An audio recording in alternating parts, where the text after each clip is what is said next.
शिक्षण संस्थाओं में व्याप्त जो भ्रष्ट व्यवस्था है उसका वर्णन यहाँ पर किया गया है। पहला है बुजुर्ग, इस एकाकी का प्रमुख पात्र है बुजुर्ग। फिर से पहली बार तो जो बुजुर्ग है वह कुछ भी नहीं बोलता है, इसीलिए फिर से युवक ही बोलता है। देखिए वो और भी नाराज से यहाँ पर नाराज हो जाता है और वैसे ही वह बातें करने लगता है।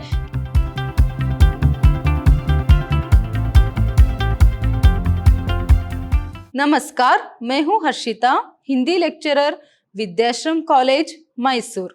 आज हम मैसूर यूनिवर्सिटी के सेकेंड सेमेस्टर बीबीए के हिंदी पाठ्यक्रम से जो गद्य प्रतिभा है उसमें से जो एकांकी है समर्पित जीवन, उसको देखेंगे।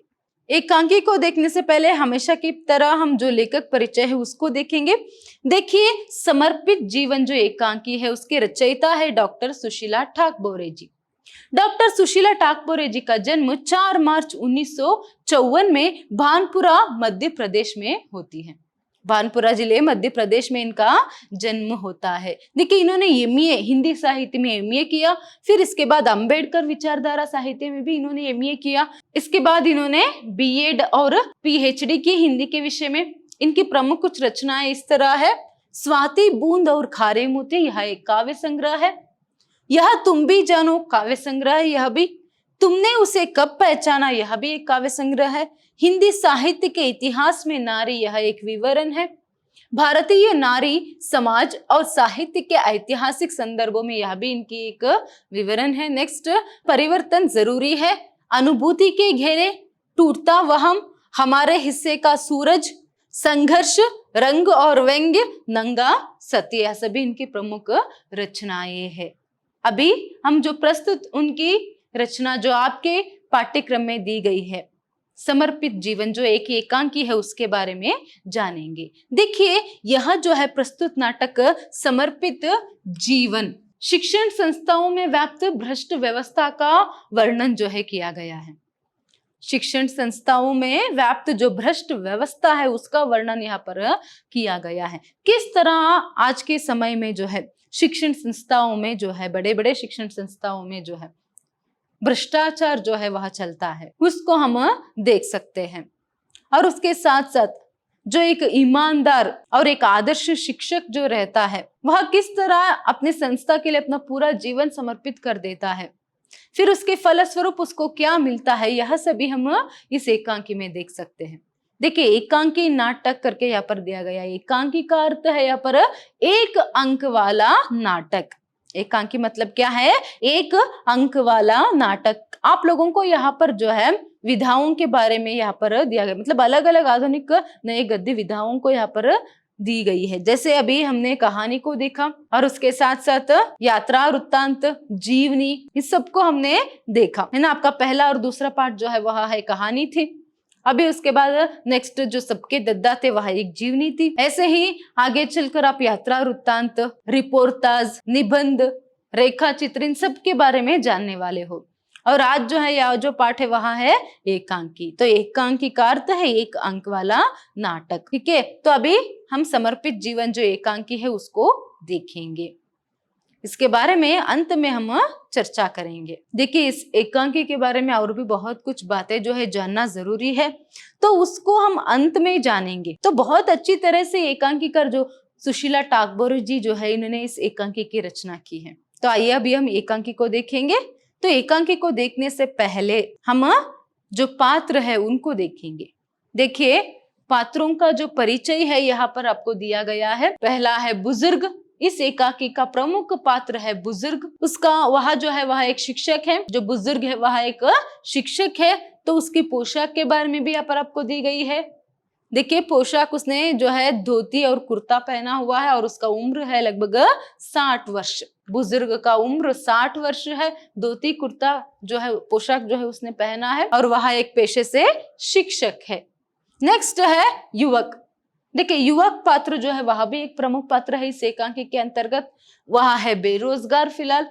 और उसके बाद जो है वह उसका जो पोशाक है फुल पैंट और शर्ट है, उसका उम्र जो है 25 वर्ष है। उसका उम्र कितना है यहाँ पर 25 वर्ष। नेक्स्ट, स्त्री जो शिक्षक की पत्नी है, पोशाक जो उसने एक साधारण से साड़ी और ब्लाउज पहनी हुई है और उसका उम्र है 45 वर्ष। नेक्स्ट, एक पुरुष पात्र को हम यहाँ पर देख सकते हैं, उसका जो पोशाक है कुर्ता और पैजामा है, उसका उम्र लगभग 50 वर्ष है। तो यहाँ पर ये दोनों जो पात्र है, स्त्री और पुरुष, ये गौण पात्र के अंतर्गत आते हैं। मैंने आपको पहले ही बताया, पात्रों के अंतर्गत प्रमुख पात्र और गौण पात्र करके आते हैं। तो प्रमुख रूप से हम बुजुर्ग और युवक को देख सकते हैं और गौण पात्र के अंतर्गत स्त्री और पुरुष को। जो स्त्री है वह यहाँ पर बुजुर्ग की पत्नी है और एक पुरुष पात्र आता है। क्यों आता है, क्या है करके हम एकांकी में ही जानेंगे। इन सब के बारे में हम एकांकी में ही धीरे धीरे करते जानते जाएंगे।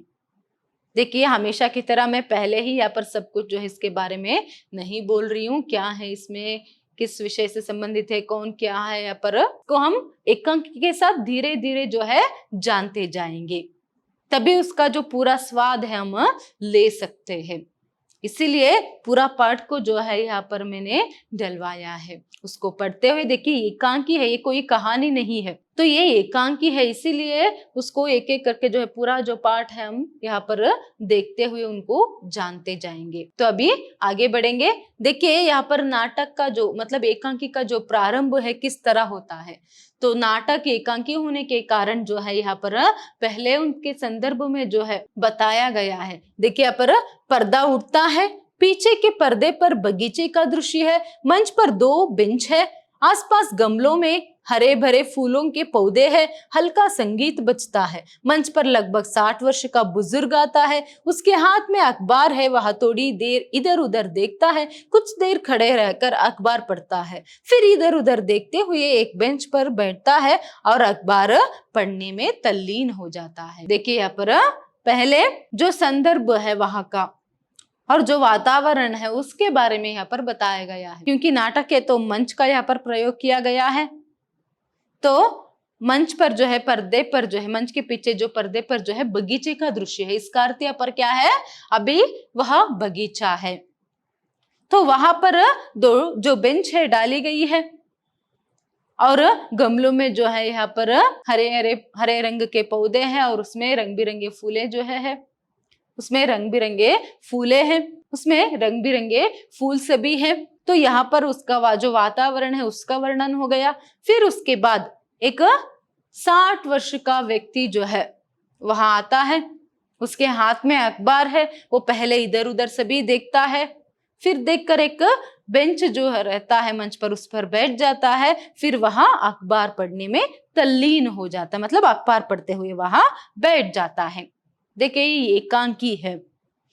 हो सकेगा तो जैसे जैसे मैं यहाँ पर बोलती जाऊंगी उसका यहाँ पर आप कल्पना जो है करते जाइए, तो अच्छे से जो पाठ है आपके दिमाग में जो है उसके दृश्य जो है दिखने लगेंगे और उसे अच्छे से आप समझ पाएंगे, उसे अच्छे से याद भी रख पाएंगे। देखिए, साहित्य में कोई पाठ जो रहते हैं, स्पेशली अगर ऐसे नाटक या फिर एकांकी जो रहते हैं, तो उनको सुनते सुनते जो है उनकी कल्पना जो है करते साथ में जाना चाहिए, तब वह दृश्य जो है आपके सामने आएगा, तो अच्छे से उनको आप समझ पाएंगे, उन पात्रों को समझ पाएंगे, फिर उसका जो सार है वह भी अच्छे से समझ लेंगे। तो यहाँ पर पहले क्या है, एक बगीचे का वर्णन है, वहां पर डेस्क पर एक 60 वर्ष का व्यक्ति जो है वहां आकर बैठ जाता है और वहां अभी अखबार पढ़ रहा है। आगे देखिए, लगभग 25 वर्ष का नवयुवक मंच पर आता है, वह बगीचे में घूमते हुए पौधों और फूलों को देखता है,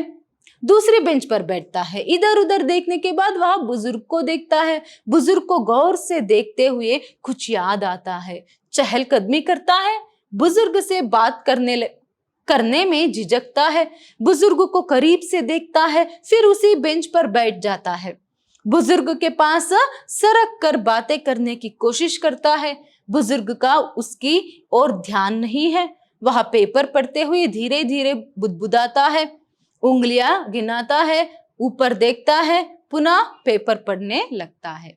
अभी एक वृद्ध जो है 60 साल का वहां आकर अभी पेपर पढ़ने में व्यस्त है। अभी फिर से मंच पर एक 25 वर्षीय जो युवक है वहां आता है। तो वहां आकर पहले क्या करता है, जो रंग बिरंगे फूल है उनको वहां उन फूलों को वहां देखने लगता है। फिर इधर उधर देखता है, वहां भी एक बेंच पर बैठ जाता है।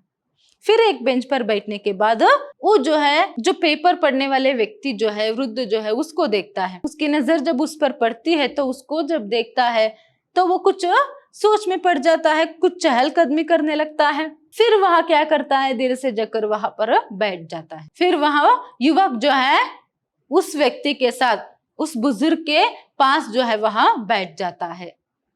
फिर उनसे बातें करने की कोशिश वह करता है, मगर जो है वृद्ध है, मतलब मगर जो बुजुर्ग है वहां तो पेपर पढ़ने में बिजी है, वह कुछ पेपर पढ़ता है, फिर कुछ गिनने लगता है और यहाँ पर वह पेपर पढ़ने में जो है वह अखबार पढ़ने में तल्लीन है। ये फिलहाल उस मंच का दृश्य है। तो अभी देखिए आगे क्या होता है।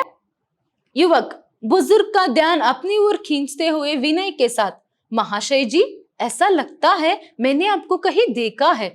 बुजुर्ग युवक की ओर देखकर अपनी धुन में हंसता है, फिर अखबार पढ़ने में तल्लीन हो जाता है। देखिए पहले युवक जो है पर बुजुर्ग से बात जो है वह करता है। वो कहता है कि महाशय जी, मुझे ऐसा लगता है कि मैंने आपको कहीं देखा है, मगर बुजुर्ग है उसकी तरफ ध्यान ही नहीं देता है। फिर वहां सिर्फ उसकी तरफ देखता है और हंसता है अपनी धुन में, फिर वहां अखबार पढ़ने में लग जाता है। फिर से युवक झिझकते हुए, सर, महाशय जी, शायद आपको मैंने कहीं देखे यहाँ पर। फिर से पहली बार तो जो बुजुर्ग है वह कुछ भी नहीं बोलता है, इसीलिए फिर से युवक ही बोलता है कि महाशय जी, सर जी, मैंने आपको कहीं। फिर से जो है युवक वहां यहाँ पर कहता है कि महाशय जी, सर जी, शायद मतलब शायद मुझे लगता है कि मैंने आपको कहीं। इतने में ही उसके बात को काटते हुए जो बुजुर्ग है वह कहते हैं मुस्कुराते हुए, ओ नौजवान, तुमने मुझे कहीं देखा है? ध्यान से देखते हुए व्यंग्य के साथ, अच्छा, तुमने मुझे कहीं देखा है? हंसते हुए, हाँ देखा होगा, जरूर देखा होगा, बहुत से लोग देखते हैं, तुमने भी मुझे कहीं देखा होगा। हंसता है, पेपर पढ़ने लगता है, पेपर झटकता है, फिर पढ़ता है। देखिए पहली बार जब बुजुर्ग जो है उसकी बातों को यहाँ पर ध्यान नहीं देता, फिर दोबारा युवक यहाँ पर पूछने लगता है कि शायद मुझे लगता है कि मैंने आपको कहीं देखा है। उसकी बात को पूरा करने के लिए नहीं देता है बुजुर्ग। तब वहां फिर यहाँ पर जब युवक दूसरी बार कहता है कि महाशय जी, सर जी, शायद ही मैंने आपको कहीं देखा है, तभी यहाँ पर जो बुजुर्ग है वह क्या करता है, वह मुस्कुराते हुए, ओह नौजवान, तुम्हें लगता है कि तुमने मुझे कहीं देखा है। फिर वहां व्यंग्य करते हुए यहाँ पर कहता है कि युवक से, अच्छा, तो आपने हमें कहीं देखा है? देखा होगा, वैसे तो हमें तो बहुत सारे लोग देखते हैं, ऐसे ही आपने भी देखा होगा, उसमें क्या बात है, करके वहां कहता है। फिर पेपर को झटकता है, फिर वहां पेपर पढ़ने में तल्लीन जो है हो जाता है। नेक्स्ट, युवक बुजुर्ग के और नजदीक सरक कर विनम्रता के साथ, जी सर, आपका परिचय, मेरा मतलब आपका शुभ नाम जानना चाहता हूँ, मेरा मतलब यदि आपको कोई ऐतराज ना हो तो। देखिए यहाँ पर युवक क्या कहता है। देखिए जब बुजुर्ग जो है व्यंग्यात्मक रूप से उससे बात करता है, तभी यहाँ पर युवक जो है बुजुर्ग के और नजदीक जाकर और भी विनयता से उससे कहता है, जी सर, आपका परिचय, मतलब आपका नाम मैं जान सकता हूँ क्या? मेरा मतलब है अगर आपको कोई ऐतराज नहीं हो तो आप अपना नाम जो है मुझे बता सकते हैं, आपका परिचय हो सकता है क्या, करके यहाँ पर बहुत ही विनम्रता से युवक जो है बुजुर्ग से पूछता है। क्योंकि वो पहली बार जो मिल रहे हैं तो दोनों अभी फिलहाल अपरिचित है एक दूसरे से। तो यहाँ पर युवक जो है उसे ऐसा लग रहा है कि बुजुर्ग को उसने कहीं पर देखा है, इसीलिए वो उसको यहाँ पर नाम जो है उसका जानना चाहता है, उसको बातें जो है यहाँ पर कर रहा है उससे। तभी देखिए यहाँ पर बुजुर्ग हाथ उठाकर हंसता है, अपने सिर और चेहरे पर हाथ फेरता है, फिर युवक को देखते हुए, नाम? अजी, नाम की क्या बात करते हो? क्या सबके चेहरे पर नाम के लेबल लगे हैं? हंसते हुए कुछ भी नाम हो सकता है, कुछ भी समझ लीजिए। सामने इधर उधर देखता है। देखिए यहाँ पर ये एकांकी होने के कारण, यहाँ पर नाटक होने के कारण मंच पर उसको प्रस्तुत करने के लिए निर्देशन जो है यहाँ पर दी गई है। तो ये सभी जो ब्रैकेट में दी गई है, हाथ उठाकर हंसता है, फिर इधर उधर देखता है, सामने देखता है, पेपर पढ़ता है, यह सभी निर्देशन है। निर्देश जो है पर की गई है कि किस तरह वह नाटक जो है प्रस्तुत करे। तो इसीलिए पहले वह क्या है, अपना हाथ जो है उठाकर हंसता है, फिर वह क्या करता है, अपने सिर और चेहरे पर जो अपना हाथ है फेरता है, फिर वह जो है बातें जो है युवक से करने लगता है। नाम, अजी नाम में क्या रखा है? हर कोई जो अपना नाम है वहां अपने माथे पर उसका लेबल लगाकर घूमता है क्या? हर कोई अपने नाम के लेबल को माथे पर लगाकर घूमता है क्या? वैसे नाम में रखा क्या है? कुछ भी हो सकता है नाम तो, करके यहाँ पर हंसता है, फिर वह सामने जो है देखने लगता है। फिर नेक्स्ट युवक थोड़ा डरते हुए, आप कहीं सर्विस करते हैं? मेरा मतलब कहाँ सर्विस करते हैं? देखिए फिर युवक, अभी नाम पूछा तो नाम तो नहीं बताया, तो युवक अभी पूछ रहा है कि सर आप कहीं पर सर्विस करते हैं क्या? मेरा मतलब है कहाँ, आप कहाँ पर सर्विस करते हैं करके वहां पूछता है। तभी जो बुजुर्ग है वह कहता है कि अचानक गंभीर होकर, देखिए वो अचानक गंभीर हो जाता है, तो गंभीरता से वह सर्विस यानी कि नौकरी, हाँ नौकरी में कहाँ करता हूँ, यही पूछ रहे हैं ना आप? युवक को घूरते हुए देखता है। देखिए यहाँ पर अभी जो हंसते हुए बातें कर रहा था, जो मजाक कर रहा था, तो अभी वो क्या है, बहुत ही गंभीरता से युवक को देखते हुए यहाँ पर कहता है कि अजी सर्विस मतलब नौकरी, आप यही पूछ रहे हो ना मुझसे कि मैं नौकरी कहाँ करता हूँ? फिर जो युवक है वह कहता है कि सकपकाते हुए, हाँ जी, हाँ जी हाँ। देखिए अभी अचानक से जो है ऐसे गंभीरता से बुजुर्गों को बातें करते हुए देख वो सकपका जाता है, हैरान हो जाता है, और वह क्या करता है यहाँ पर, और युवक थोड़ा सा यहाँ पर डर भी जाता है। वो कहता है कि हाँ जी, हाँ जी करके वहां कहने लगता है। नेक्स्ट बुजुर्ग यहाँ पर नाराजी से, देखिए वो और भी नाराजी से यहाँ पर नाराज हो जाता है, और वैसे ही वह बातें करने लगता है कि करता हूं या करता था, फिर हंसते हुए, कुछ भी समझ लीजिए आप, वैसे मैं शिक्षा विभाग से संबंधित हूं या संबंधित था, कुछ भी समझ लीजिए, लापरवाही से हाथ हिलाता है। देखिए अभी वो जैसे युवक कहता है कि जी करके वह कहता है, तो बुजुर्ग जो है वह कहता है, अपनी बात को जो है वहां आगे बढ़ाता है। अपनी बात को आगे बढ़ाते हुए वह कहता है कि मैं काम करता था या फिर करता हूँ, मैं काम करता हूँ या फिर करता था, कुछ भी समझ लीजिए आप, वैसे मैं शिक्षा विभाग से संबंधित हूँ या फिर संबंधित था, कुछ भी समझ लीजिए करके अपने हाथ को वहां हिलाने लगता है। मतलब वो कहता है कि मैं शिक्षा विभाग से संबंधित हूँ या फिर संबंधित था, आपको जो समझना है आप समझ लीजिए, कुछ इस तरह जो है वहां यहाँ पर बुजुर्ग बातें जो है करता है। फिर वह युवक सकपकाते हुए, जी तो क्या स्कूल में, मेरी मतलब किसी स्कूल में, देखिए वो कहता है, फिर से डरते हुए वो कहता है कि जी मेरा मतलब आप स्कूल में काम करते हो क्या करके वहां यहाँ पर पूछ रहा है। तो बुजुर्ग कहता है शीघ्रता के साथ, हाँ किसी स्कूल में। फिर आप पूछेंगे कौन सी स्कूल में, फिर पूछेंगे कब से, पूछेंगे कब तक, क्या सवाल है, अरे जो कुछ पूछना है सब एक ही बार में पूछ लो। गुस्से से देखता है फिर हंसता है। देखिए यहाँ पर जैसे ही युवक पूछता है बुजुर्ग से कि आप स्कूल में काम करते हो क्या, मेरा मतलब कहाँ करते हो आप काम, किस स्कूल में करते हो, इस सब से देखिए जैसे ही यहाँ पर युवक पूछता है कि मेरा मतलब आप स्कूल में काम करते हो, किसी स्कूल में करके यहाँ पर पूछता है, तो बुजुर्ग जो है वह कहता है, वो बहुत ही शीघ्रता से यहाँ पर जवाब देता है जल्दी ही कि हाँ किसी स्कूल में मैं काम करता हूँ, किसी स्कूल में मैं काम करता हूँ। अभी आप पूछेंगे कि कौन से स्कूल में, फिर पूछेंगे कि कब से काम करते हो, फिर पूछेंगे कि कब तक आपने काम किया। अरे आप भी कैसे कैसे सवाल कर रहे हो, जो भी पूछना है सीधा सीधा एक ही बार में पूछ लो ना, करके यहाँ पर नाराजी से जो है वह बात करता है। वहां पर थोड़ा सा गुस्सा जो है बुजुर्ग हो जाता है। क्यों गुस्सा हो जाता है, वो कहता है कि अभी ये एक एक करके प्रश्न क्यों पूछ रहे हो, तुम्हें जो पूछना है वो सीधा सीधा वहां प्रश्न पूछो ना, एक ही बार में पूछो ना। वो कहता है कि अभी आप ये पूछेंगे कि मैं किस स्कूल में काम करता हूँ, कब से काम करता हूँ, कब तक मैंने काम किया, ये सभी एक एक करके जो सवाल पूछेंगे ना आप, तो एक ही बार में पूछ लो करके गुस्सा करता है। तभी युवक विनम्रता के साथ, जी मैंने पिछले साल टीचर ट्रेनिंग ली है, बेकार हूँ, नौकरी ना होने से आर्थिक परेशानी में हूँ, आप कौन सी स्कूल में है, एक तरह खड़ा हो जाता है। देखिए, जो अब तक युवक जो है वह उसके साथ बुजुर्ग के साथ बैठकर जो बातें कर रहा था, वह जो है ये बातें करते हुए एक तरफ जो है वह खड़ा हो जाता है। वो कहने लगता है कि जी मैंने पिछले साल जो है टीचर ट्रेनिंग कोर्स जो है किया है, मैंने पिछले साल टीचर ट्रेनिंग कोर्स जो है की है, मगर अभी कहीं पर मैं काम नहीं करता हूँ, अभी बेकार में हूँ, मतलब अभी तो मैं फिलहाल बेरोजगार हूँ।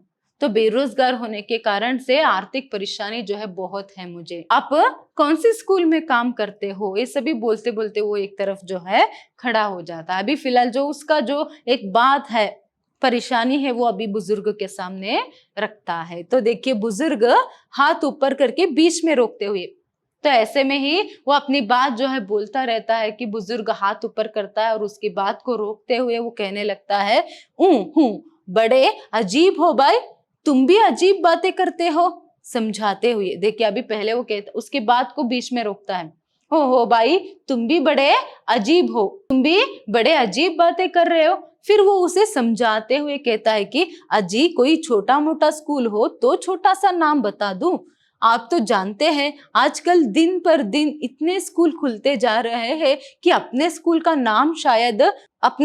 नाम याद रखना भी मुश्किल है, और फिर सिर्फ नाम से तो तुम नहीं समझ सकोगे, फिर पूछोगे मुझे नौकरी मिल सकती है क्या, क्यों, ठीक है ना। देखिए, यहाँ पर वो उसकी बात को रोकते हुए वह समझाते हुए कहता है कि अजय तुम भी बहुत ही अजीब सा सवाल पूछ रहे हो। वो पूछता है ना कौन सी स्कूल में करके, इसीलिए वो बोल रहे हैं कोई छोटा मोटा स्कूल हो तो उसका नाम बता दूं ना। अभी आपको ही पता है कि दिन भर दिन जो है आजकल कैसे जो है स्कूल जो है खुलते जा रहे हैं, कोई एक स्कूल हो तो बताऊं, तो इतने स्कूल जो है अभी खुलते जा रहे हैं, तो ऐसे में मैं आपको नाम जो है वहां कैसे बताऊं। और सिर्फ नाम बताने से तुम सब कुछ समझ पाओगे क्या, तुम फिर से पूछोगे कि क्या मुझे नौकरी मिल सकती है, क्यों, ठीक कहा ना मैंने करके वो उल्टा युवक को ही प्रश्न जो है करते हैं। देखिए, इसलिए इस तरह यहाँ पर बता रहे कि कोई एक स्कूल में अगर काम किया हो तो मैं बताऊं, कहीं एक जगह अगर काम किया हो तो मैं बताऊं। शिक्षकों की जो जीवन है, उनका जो काम है, उसमें स्थिरता जो है नहीं रहती है, तो इसीलिए मैं कौन सा नाम बताऊं। तो इस तरह से जो कुछ बात है वह यहाँ पर करता है, जो बुजुर्ग है उसे समझाता है। फिर युवक निराशा के साथ, देखिए ये जो बात है उसे सुनकर उसे बहुत ही निराशा होती है। फिर वह कहता है कि जी आप यूं कुछ बताना ही नहीं चाहते हैं। उसे लगता है कि शायद जो बुजुर्ग है वो कुछ बताना ही नहीं चाहते कि वो कहाँ काम करते हैं या फिर करते थे, उसका नाम क्या है, उसकी जानकारी वह नहीं देना चाहते, ऐसा कुछ युवक को लगता है। तो कहता है कि जी आप तो मुझे कुछ बताना ही नहीं चाहते। तभी बुजुर्ग यहाँ पर कहता है नाराजगी के साथ, अरे भले आदमी मेरे भाई, बताना क्यों नहीं चाहता, कोई छोटा प्रश्न हो तो मैं जवाब दूं। हमारे स्कूल की कई शाखाएं हैं, नागपुर, कामठी, रामटेक, भंडारा, अमरावती, अकोलापुरे, देश के गांव गांव में हमारी स्कूल फैली है, प्रत्येक शहर में, हाँ विश्वास करो शहर के मोहल्ले मोहल्ले में हमारी स्कूल है। देखिए, यहाँ पर जैसे ही युवक बुजुर्ग से कहता है कि आप तो हमें जो है कुछ बताना ही नहीं चाहते, आप मुझे कुछ बताना नहीं चाहते, तो युवक की बात सुनकर बुजुर्ग बहुत ही गुस्सा हो जाता है। अरे मैं क्यों नहीं बताना चाहता, अरे भाई तू भी जो है बहुत ही, वो कहता है कि अरे भाई तुम भी भले आदमी हो, तुम भी यहाँ पर क्या पूछ रहे हो, कोई छोटा सवाल हो, कोई छोटी बात हो तो मैं बताऊं ना, मैं क्यों नहीं तुम्हें बताना चाहता हूँ, बताना चाहता हूँ मैं तुम्हें। ऐसे तो हमारे स्कूल की जो शाखा है वो पूरे देश में फैली हुई है। देखिए, यहाँ पर वो कहते हैं नागपुर, कामठी, रामटेक, भंडारा, अमरावती, ऐसे क्या है पूरे देश में, यहाँ तक कि पूरे मोहल्ले में, हर एक छोटे छोटे मोहल्ले में भी हमारे स्कूल की शाखाएं हैं। तो ऐसे में मैं तुम्हें यहाँ पर नाम कैसे बता सकता हूँ करके वह कहता है। तुम्हें विश्वास नहीं होगा मगर यही सच है, हमारे स्कूल की शाखाएं देश के हर एक शहर में और शहर के हर एक मोहल्ले में है करके यहाँ पर वह कहता है। नेक्स्ट, युवक, क्या सचमुच हैरत से देखता है। देखिए उसे ये बात सुनकर हैरानी हो जाती है और वो उससे पूछता है कि क्या सच में? तभी बुजुर्ग अपनी धुन में बताते हुए, वह अपनी ही धुन में बताते जाता है कि कोई शिक्षक किसी एक स्कूल में एक जगह टिककर नहीं रह सकता। किसी ना किसी कारण से, अच्छे या बुरे कारण से, सच्चे या झूठे कारण से उसका ट्रांसफर होता ही रहता है। देखिए यहाँ पर इसीलिए कुछ समय पहले बुजुर्ग ने बताया था कि हमारे स्कूल की जो शाखा है देश के हर एक शहर में और शहर के हर एक मोहल्ले में फैली हुई है। तो मैं किस किस का नाम बताऊं करके, क्योंकि उसका कारण यहाँ पर है। क्योंकि कोई एक शिक्षक जो है किसी एक स्कूल में वह काम नहीं कर सकता, चाहे अच्छे या बुरे कारण से हो, सच्चे या झूठे कारण से हो, उसका जो ट्रांसफर है वह होता ही रहता है। यही कारण है कि वहां भी कोई एक स्कूल का नाम जो है नहीं बता पा रहा है बुजुर्ग। क्योंकि कुछ समय पहले मैंने आपको बताया था कि जो शिक्षकों का जो जीवन या फिर शिक्षकों का जो काम है उसमें स्थिरता नहीं रहता है। प्राइवेट इसमें तो क्या है, वहां किसी एक स्कूल में कोई एक शिक्षक अपना पूरा जीवन भर एक ही स्कूल में वहां काम नहीं कर सकता है। तो इसीलिए क्या है, कुछ कारण हो सकते हैं, कुछ सच्चे या फिर झूठे, कुछ अच्छे या फिर बुरे कारणों से उन शिक्षकों को उस स्कूल से ट्रांसफर किया जाता है, फिर निकाला जाता है। अब मैं कौन से गांव का नाम लूं, कौन से मोहल्ले का नाम लेकर अपने स्कूल का नाम बताऊं? बड़ी परेशानी है भाई, हंसते हैं। देखिए वो कहता है कि इसीलिए अभी तुम समझे ना, अभी मैं कौन से मोहल्ले का नाम लूं, कौन से गांव का नाम लूं, कौन से शहर का नाम लूं, अपने कौन से स्कूल का नाम बताऊं अभी तुम्हें, मैंने कहाँ पर काम किया है, किस स्कूल का नाम मैं बताऊं करके वहां पूछता है और हंसता है। फिर आप यह भी कहेंगे मैं अपने सहकारी शिक्षकों के नाम बताऊं, है ना? बुजुर्ग भोलेपन के साथ हंसता है। देखिए सभी बातें कहते हुए वो कहता है कि अभी स्कूल का नाम नहीं बता पा रहा हूं, तो आप ये पूछेंगे कि आप सह शिक्षकों के नाम बताइए करके, है ना? करके वो अपने भोलेपन के साथ वहां पर हंसने लगता है। देखिए ये यहाँ एक आईना है, यहाँ पर जो शिक्षकों का जीवन जो है उसका आईना है यहाँ। तो वो एक ही स्कूल में काम नहीं कर पाते हैं, कुछ अच्छे कारण से, कुछ बुरे कारण से, और कुछ झूठे कारण से, कुछ सच्चे कारण से शिक्षकों का जो है यहाँ पर स्कूल जो है बदलता ही रहता है। मतलब वो अपने काम को बदलते रहते हैं, उनके जीवन में स्थिरता नहीं रहती है। यही जो बात है हम यहाँ पर देख सकते हैं, शिक्षकों का जो जीवन है कितना मुश्किल से बीतता है। देखिए उसके बाद वो पूछता है कि अभी मेरे सह शिक्षकों के नाम पूछेंगे आप? तभी युवक हंसते हुए, हाँ यदि आप बताना चाहे तो जरूर बताइए। देखिए वो यहाँ पर हंसता है, हाँ ठीक है, अगर यदि मतलब अगर आप बताना चाहते हो तो अपने सह शिक्षकों का नाम बता सकते हैं करके युवक यहाँ पर कहता है। तो युवक के पूछने पर क्या यहाँ पर जो बुजुर्ग है अपने सह शिक्षकों का नाम बताएगा, फिर आगे उनके बीच में क्या यहाँ पर बातचीत होगी, सब के बारे में हम इसके नेक्स्ट सेशन में देखेंगे। आज के लिए इतना ही। आज के लिए हमने यहाँ पर देखा कि जो नाटक है, जो एकांकी है, उनके प्रमुख पात्र कौन से हैं। तो उनके प्रमुख पात्र में से अभी तक हमने दो पात्रों के बारे में जाना। जो दो प्रमुख पात्र है बुजुर्ग और युवक, अभी फिलहाल उन्हीं के बीच में जो बातचीत है वह चल रही है। तो फिलहाल जो है वह पार्क में बैठे हुए हैं।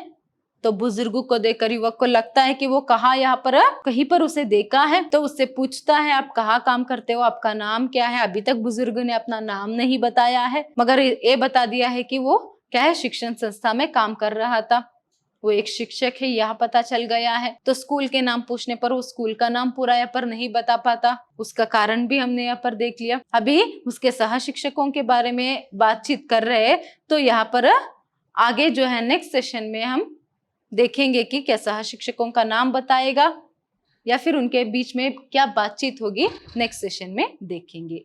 धन्यवाद।